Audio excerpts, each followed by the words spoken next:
나의 삶이라는 책, 알렉산다르 해몬, 이동규 옮김, 은행나무, 타인들의 삶. 저건 누구야? 1969년 3월 27일 저녁, 아버지는 소련 레닌그라드에서 전기공학 석사학위를 준비하고 있었다. 소련 레닌그라드, 러시아 상트페테르부르크의 옛 이름. 같은 시간 사라예보 집에서 어머니는 그녀의 친구들로 구성된 회의단이 지켜보는 가운데 한창 산통 중이었다. 어머니는 봉긋한 배 위에 두 손을 올린 채 쌕쌕거리며 울고 있었지만 회의단은 크게 걱정하지 않는 눈치였다. 당시 나는 딱 4살 반이었고 어머니의 손을 잡거나 무릎에 앉기 위해 그녀 주위를 맴돌고 있었다. 그런데 갑자기 누군가 나를 침대로 데려가더니 그만 자라고 명령했다.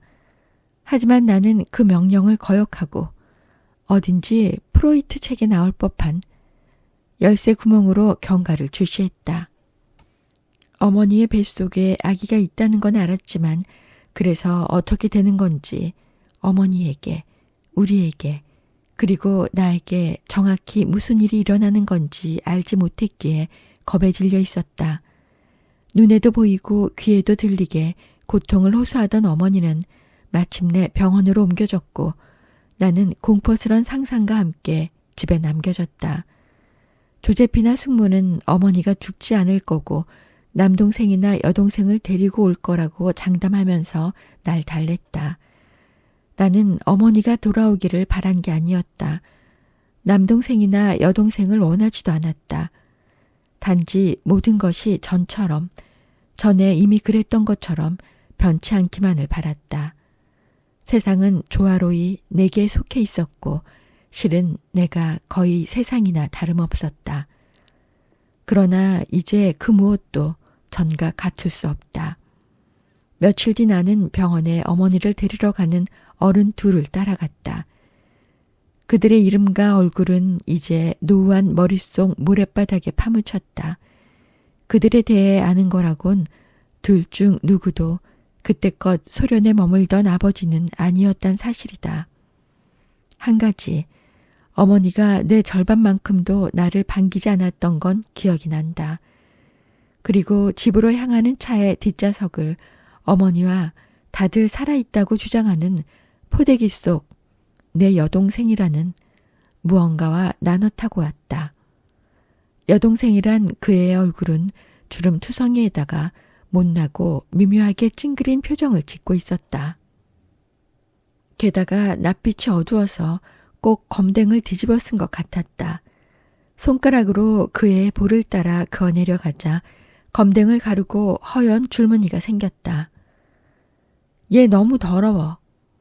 어른들에게 알렸지만 아무도 그 문제를 귀담아 듣지 않았다. 그 후로도 내 생각을 듣게 하기도 내 요구를 충족시키기도 힘들어졌다. 초콜릿을 얻어내기도 여간 힘든 게 아니었다. 거무튀튀한 여동생의 출현으로 내 초기 발달 단계에 외롭고도 고통스러운 기간에 서막이 올랐다. 한 무리의 사람들이 나는 만져보지도 못할 초콜릿을 들고 우리 집에 찾아와 여동생을 굽어보며 우스꽝스러운 소리를 냈다. 내게 관심을 보이는 사람은 거의 없었고 여동생에게 쏟아지는 관심은 정말이지 화가 날 정도로 과분했다. 그 애는 잠자고 울고 기저귀에 볼일 보는 것 말고는 하는 게 없었다. 반면에 나는 벌써 짧은 단어는 읽을 줄 아는 데다 유창하게 말하는 건 기본이고 온갖 흥미로운 것들까지 꿰고 있었다. 다양한 국가의 국기를 알아보았고 야생동물과 농장동물을 쉬이 구별해냈으며 귀여운 내 사진이 온 집안에 널려 있었다. 내게는 지식과 생각이 있었고 나는 내가 누군지 알고 있었다. 모두의 사랑을 받는 한 사람, 그게 바로 나였다. 처음 한동안은 여동생의 존재가 고통스럽게 느껴지긴 했어도 그저 새로 들인 가구나 시든 화초가 든 거대한 화분처럼 어머니에게 가는 길목에 놓인 새로운 무언가일 뿐이었다. 그러다 그 애가 영원한 장애물로서 계속 머물 거라는 것, 그리고 나를 향한 어머니의 사랑이 다시는 그 애의 탄생 이전 수준으로 돌아가지 않을 거라는 사실을 깨닫게 되었다. 새로운 여동생은 이전까지는 내 세상이었던 세계를 침범했을 뿐만 아니라 세상의 중심으로 아직 있지도 않은 자아를 확고히 내세우고 있었다. 우리 집에는, 내 삶에는, 어머니의 삶에는 매일 매순간 영원히 그 애가 존재했다. 거무튀튀한 살결에 나 아닌 다른 누군가가. 그러므로 나는 귀애가 생기자마자 그 애를 없애버리기 위한 시도를 감행했다. 어느 봄날 어머니는 전화를 받기 위해 그 애와 나만 남겨두고 부엌을 나섰다. 아버지가 여전히 러시아에 있었으니 어머니는 아마 그의 전화를 받았을 것이다. 어머니가 내 시야를 벗어난 잠깐 동안 나는 그 작은 생명체를, 그 애의 읽을 수 없는 얼굴을, 사고나 인격의 완전한 부재를, 실체 없는 표명을, 노력 없이 얻은 실제를 바라보았다. 이윽고 나의 두 엄지를 그 애의 숨통을 얹고 힘을 주면서 텔레비전에서 본 대로 그 애의 목을 조르기 시작했다. 보드랍고 따뜻하고 살아있는 그 애의 실제가 손안에 들어왔다. 손가락 아래로 느껴지는 자그마한 목에 고통을 가하자 그 애는 살기 위해 꿈틀거렸다. 그 순간 이 행동을 해서는 안 된다는, 이 애를 죽이면 안 된다는 자각이 생겼다. 이 아이는 내 여동생이었고 나는 동생을 사랑하고 있었다. 그러나 행동은 항상 생각을 앞지르고 소나기에 들어간 힘은 동생이 응고된 무유를 토해내기 시작할 때까지 풀리지 않았다. 동생을 잃을지도 모른다는 생각에 두려워졌다. 동생의 이름은 크리스티나였고 나는 이 아이의 오빠였으며 내가 앞으로 더욱 사랑해 줄 수 있도록 동생이 살아주길 바랐다. 그러나 나는 동생의 목을 어떻게 조르는지 알았어도 어떻게 죽지 않게 할지는 몰랐다. 동생의 간절한 울음소리를 들은 어머니가 수화기를 내려놓고 동생을 살피기 위해 뛰어들어왔다. 어머니는 동생을 들어올린 뒤 달랬고 개어낸 응유를 닦으면서 숨을 들이쉬고 내쉬게 만든 다음 내게 설명을 요구했다. 방금 깨달은 동생을 향한 사랑과 그로 인한 죄책감도 나의 자기보호 본능을 대체하지는 못했다. 나는 동생이 울음을 터뜨리기에 어머니를 방해하지 못하게 하려고 동생의 입을 손으로 막은 것뿐이라고 뻔뻔하게 맞섰다. 어린 시절 나는 항상 부모님이 그러려니 하는 짐작보다 더 많은 것을 잘 알고 있었다. 늘 그들이 생각하는 것보다 조금 더 성숙했다. 나는 염치 없이 어린 소년의 무지어린 선량한 의도를 내세웠고 덕분에 주의와 용서가 주어졌다. 당연히 한동안 요주의 대상이 되었지만 그 이후로는 단 한 번도 크리스티나를 죽이려고 시도하지 않았고 계속해서 사랑하기만 했다.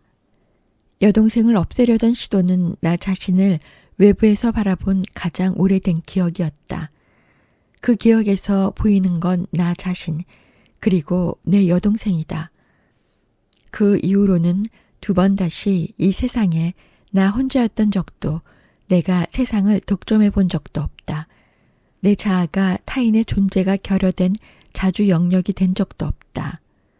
두 번 다시는 초콜릿을 혼자 몽땅 차지할 수도 없게 되었다. 우리는 누구인가? 1970년대 초반의 사라예보에는 아이들 사이에서 널리 통용되던 라야라는 사회적 개념이 있었다. 친구가 하나라도 있으면 라야를 가진 셈이었지만 보통 라야는 사는 마을의 구획이나 건물 단지를 기준으로 정해졌다. 우리는 학교에 가지 않는 시간 대부분을 거리에서 보냈다. 각 라야에는 세대 간의 위계가 존재했다. 벨리카 라야는 나이가 많은 아이들이고 더 어린 아이들인 말라 라야를 괴롭힘이나 갈취로부터 지켜줘야 할 책임이 있었다. 나이가 많은 아이들의 권리는 말라 라야의 무조건적인 복종을 포함했으므로 어린 라야는 늘 담배나 헐벗은 여자들이 나오는 잡지, 맥주와 콘돔 심부름에 동원되거나 벨리칼 라야에 툭툭 치는 무자비한 장난에 자발적으로 머리를 갖다 바쳐야 했다. 내 머리는 종종 무시무시한 마졸라 형제의 연속 포격에 대줬다. 많은 라야들이 각자의 우두머리, 보통은 힘이 제일 세고 용맹한 아이의 이름으로 불렸고 구별되었다. 예를 들면 우리는 깡패라고 소문난 치자의 라야를 두려워했다. 하지만 나이를 먹을 만큼 먹었던 치자는 대개 돈벌이가 되는 사소한 범죄에 이리저리 동원되느라 우리와 직접 마주칠 일은 잘 없었다. 그가 우리들 사이에서 가공의 인물로 거듭나는 동안 그의 동생 제코가 특별히 하는 일 없는 라야의 일가를 운영해 나갔다. 우리의 궁극적 공포의 대상은 바로 제코였다. 내가 속한 라야는 규모가 작고 약한 무리로 우리에게는 우두머리 자체가 없었다. 애석하게도 우리 라야의 형들은 전부 학교를 너무 열심히 다녔다. 우리 라야는 당시 우리가 살던 대칭구조의 사회주의적인 쌍둥이 건물 사이에 위치한 놀이터로 정의되었다. 우리는 그 놀이터를 공원이라고 불렀고 구기차역 스타라 스타니차로 알려져 있다. 자연스레 우리는 공원 라야가 되었다. 공원에는 놀이터 기구들, 미끄럼틀 한 대, 그네 3대, 모래사장과 회전무대, 뿐만 아니라 축구를 할 때 골대로 쓰던 벤치들이 있었다. 그리고 무엇보다 우리의 기지 역할을 하던 덤불이 있어서 사냥감을 찾아 어슬렁대는 치자의 라야를 피해 그곳에 숨거나 부모님에게 훔치거나 우리보다 약한 아이들에게서 빼앗은 물건을 그곳에다 비축할 수 있었다. 이렇듯 공원이 우리에게 정당한 영역이자 자주 영토였으므로 다른 라야들은 물론 낯선 이들은 함부로 침범할 수 없었다. 의심스러운 외부인은 선제적 몸수색이나 징벌 공격의 대상이 되었다. 한 번은 우리 공원을 흡연과 음주와 애정 행각의 적소로 인한 10대들에게 대항해 성공적인 군사작전을 펼치기도 했다. 우리는 그들을 향해 돌멩이나 종이에 싼 젖은 모래를 던졌고 따로 떨어진 목표물에 때로 덤벼들어 긴 나무 막대가 부러지도록 다리를 공격했다. 적은 꼼짝 못하고 짧은 팔만 허우적거렸다. 때때로 다른 라야들이 공원을 장악하기 위해 침략해왔고 그러면 우리는 전쟁을 치렀다. 머리통은 깨지고 온몸엔 멍이 들고 모두가 예외 없이 극심한 부상을 감수했다. 유일하게 제코와 우리의 막강한 강적. 그의 똘마니들이 공원에 들이닥쳤을 때만 한 발짝 물러섰는데 그들이 우리 그네를 타고 우리 미끄럼틀에 미끄러지고 우리 모래사장에 오줌을 누고 우리 덤불에 똥 싸는 모습을 잠자코 지켜보았다. 할 수 있는 거라곤 그저 한없이 미뤄진 언젠가는 반드시 감행할 미래의 무자비한 복수를 상상하는 것뿐이었다. 돌이켜보면 당시에 나는 학교에 안 가거나 책을 읽지 않는 시간에는 항상 우리 라야의 합동작전에 끼어 있었던 것 같다. 공원에 자주 수호나 각종 전쟁을 치를 때를 제외하면 우리는 서로의 집에서 만화책과 축구 스티커를 교환하거나 근처 영화관에 숨어들거나 부모님의 옷장에서 야한 행적을 찾거나 서로의 생일 파티에 참석하면서 시간을 보냈다. 내 주된 충성심은 우리 라야를 향했고 여타의 소속 집단은 철저히 간념적이거나 터무니없이 느껴졌다. 물론 우리는 유고슬라비아인이자 선봉대원이었고 우리 모두 사회주의를, 우리나라를, 그리고 조국의 위대한 아들 티토 원수님을 사랑했다. 선봉대원, 유고슬라비아 사회주의 연방공화국에서 선봉운동의 일환으로 운영되었던 소년단인 유고슬라비아 선봉연합의 단원들을 일컫는 말. 티토라는 당원명으로 잘 알려진 유고슬라비아의 초대 대통령, 유고 연방을 독자적인 사회주의 노선으로 이끌었다. 그의 사망 이후 연방은 해체되고 보스니아 내전이 발발하였다. 하지만 그것들을 위해 전쟁을 치르거나 부상을 감수하지는 않았다. 우리의 다른 정체성, 일테면 각자의 민족성 같은 건 완전히 무의미했다. 서로의 민족적 정체성을 알고 있었대도 그건 어른들이 따르던 구시대적 관습과 관련된 것일 뿐 우리의 일가는 심지어 제코와 그 일당의 억압으로 인한 고난과도 근본적으로 아무런 관련이 없었다. 하루는 우리 라야의 거의 모두가 알미르의 생일 파티에 갔다. 나보다 나이가 얼마쯤 더 많았던 알미르는 내가 전혀 모르던 많은 것들에 대한 전문 지식이 있었다. 예를 들면 우리가 유리솜이라 부르던 왠지 모르지만 무제한으로 가질 수 있었던 성면의 폭발성에 대해서도 잘 알고 있었다.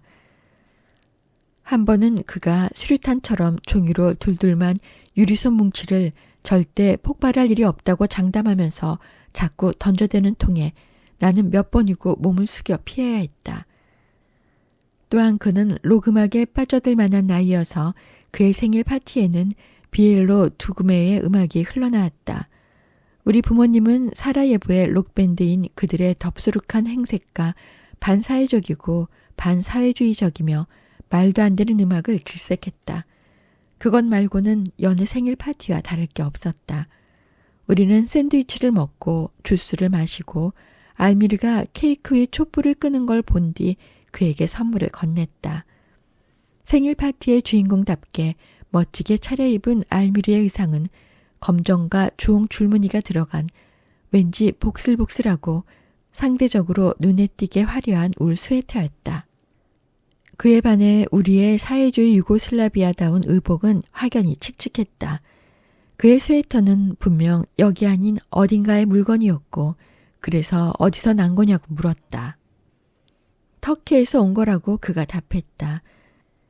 거기다 대고 나는 그럼 너도 터키인이겠네 하고 우스갯소리를 했다. 다들 웃으라고 한 농담이었는데 아무도 웃지 않았다. 한술 더 떠서 그걸 농담으로 받아들이는 사람도 없었다. 내가 한 농담은 외국 스웨터를 입었으니 그도 일종의 외국인이라는 뜻으로 두말할 것 없이 명백한 사실이 아니었기 때문에 가능한 놀림이었다. 그 실패한 농담으로 파티 분위기는 완전히 뒤바뀌었다. 더 깜짝 놀랄 일은 알미리가 서글피 울기 시작했고 모두가 나를 책망하는 눈빛으로 쳐다봤다는 거다. 나는 내가 무슨 말을 한 건지 말해달라고 사정했다. 하지만 말해주지 않는 건지 말할 수 없는 건지 아무도 반응이 없었다. 그 농담이 왜 웃겨야 했는지 설명해 보려고 애쓰면서 내 무덤을 더 깊이 팠다. 그 무덤으로 한 발 한 발 어떻게 들어갔는지는 되짚지 않겠지만 머지않아 파티는 파장됐고 모두 집으로 돌아갔으며 모두의 머릿속에 파티를 망친 사람은 나였다. 적어도 나는 그렇게 기억하고 있다. 나중에 부모님이 보스니아 이슬람교도들에게는 터킨이란 말이 여전히 경멸을 담은 인종차별적 표현이라고 설명해 주었다. 몇 년이 흐른 뒤 라트코 물라니치가 8,000명에 이르는 보스니아 이슬람교도 남성들의 학살을 감독했던 스레브레니치에 입성하면서 세르비아 방송국 카메라를 향해 발언하는 장면을 보다가 의도치 않았던 그날의 내 모욕 발언을 다시금 떠올렸다. 라트코 물라디치, 구 유고 연방의 군 고위 장교이자 보스니아 내전 당시 민간의 학살을 자행하던 특급 전범. 이것은 500년을 끌고 온 터키인과의 전쟁에서 우리가 거둔 가장 최근의 승리입니다. 라고 그가 말했다. 알미르의 생일 파티 이후 나는 터킨이란 단어 하나로도 사람을 해할 수 있다는 걸 배웠다. 게다가 그걸 나만 빼고 모두가 이미 알고 있었다. 내가 한 말은 우리 집단에서 알미르를 타자화했다. 알미르는 배제당한 기분이 들었을 것이다. 나는 그저 차이의 얄팍함을 지적하려던 것뿐이었는데 말이다. 같은 라야에 속해서 그토록 많은 전쟁을 함께 치렀는데도 고작 스웨터 하나가 우리 사이에 덧없는 차이를 만들었다. 알미르를 놀릴 수 있었던 건 그와 나 사이에 영속적이고 근본적인 차이가 존재하지 않았기 때문이다. 그러나 어떤 차이라도 이를 지적하는 순간 나이와는 상관없이 이미 존재하는 차이들의 체계, 순전히 제멋대로의 내 의도와는 무관하며 직접 선택하지도 않은 정체성들로 짜인 네트워크에 빠져버린다. 누군가를 타자화하는 순간 타자가 되는 것은 바로 나 자신이다. 그날 백치같이 알미르와의 실제하지도 않은 차이를 지적한 순간 나는 우리 라야에서 나 자신을 추방해버렸다. 불행히도 우리는 어른이 되는 과정에서 국가와 국민과 이념 같은 추상적 관념에 충심을 갖도록 배운다. 그렇게 우리는 충성을 맹세하고 지도자를 사랑하게 된다.